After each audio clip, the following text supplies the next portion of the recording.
food awareness is for most people from the neck up, right? So when you're first getting to know someone, just like anybody in any situation, talk about it. How does it look? How does it smell? How does it taste? Just stick with that.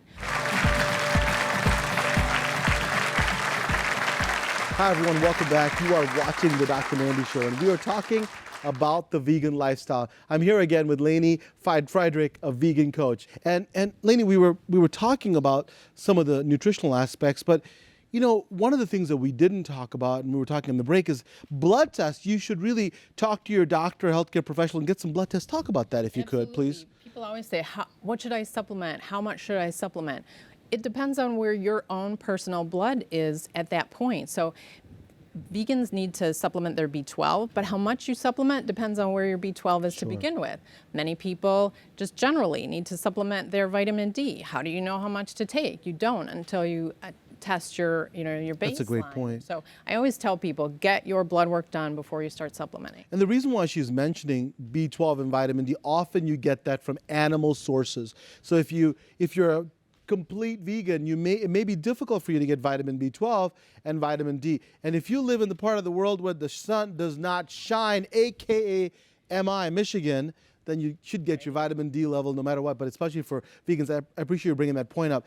Now, we were talking, so people get to you and they say, Lainey, I want to be able to go on this vegan track, and then they start.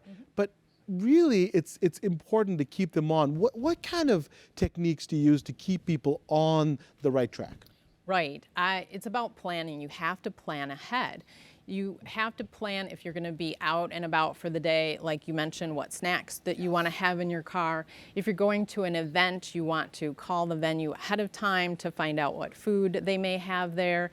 If you're going out to a restaurant, call ahead in advance. So I tell people, you know what, it's really your responsibility to not be unhappy and not be hungry. It's not anybody else's. A lot of people, when they become vegan, they think, oh, you should make sure that there's something vegan at my event. It's no problem. Right. Yeah.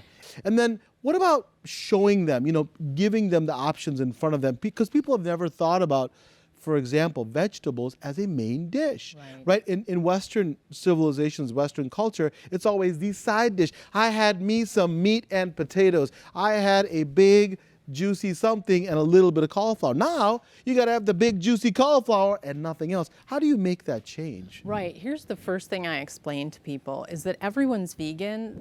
Most people are vegan plus. Here's why. You eat fruits and vegetables, you eat beans and grains, you eat nuts and seeds. That's vegan. Everybody else, they add on the animal products. I'm just vegan minus the plus. Right? And 2 days a week, you're vegan minus the plus. So you have to bulk up the vegan. You're going to be hungry in 3 hours. You can eat anything vegan in 3 hours, you are going to be hungry again. So it's about understanding what vegan things you like. I give people this shopping list, and it's got 180 whole plant-based foods. 180. Nice. People think that vegan is restrictive. One of those. People think that vegan is restrictive. It's not. They just don't have a list in front of them so they can go through and say, oh my gosh, I always loved barley soup, or I always loved, bean chili, or I love bean burritos. It's about so many people. I have so many recipe books that I have never gone through. I could live and do one every day. I would not live long enough to go through all my recipe books. People always say, I want recipes, I want recipes, but if it's not food that you like, you're not going to eat it, and you're not going to stick with it. And here's a question, and this is it's Juanita from Houston on social media, and it talks about, I am dating someone who is not vegan. What am I going to do? Should I not date that person? I tell people food awareness is for most people from the neck up. Right? So when you're first getting to know someone, just like anybody in any situation, talk about it. How does it look? How does it smell? How does it taste? Just stick with that. When you start talking to people about what I call below the neck, like, oh, this is for, healing my digestive, whatever, they may or may not be ready to hear that. And then when you start talking about animals and the environment, things that are beyond your footprint, beyond your footprint, it's not that they're not open, they're just not interested in that moment. They're interested in having a conversation with you over a romantic dinner to get to know each other. So just talk about how it looks and how it tastes and how delicious it is. That's awesome advice, because you're right. People talk about, I'm helping the planet. I'm Right. saving everybody Right. by becoming vegan, and people don't want to hear that. You're absolutely right. Hey, you know what? We had an awesome conversation.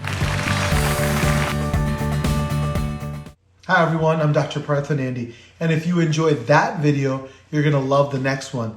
It's full of incredible information to help you start your health hero journey.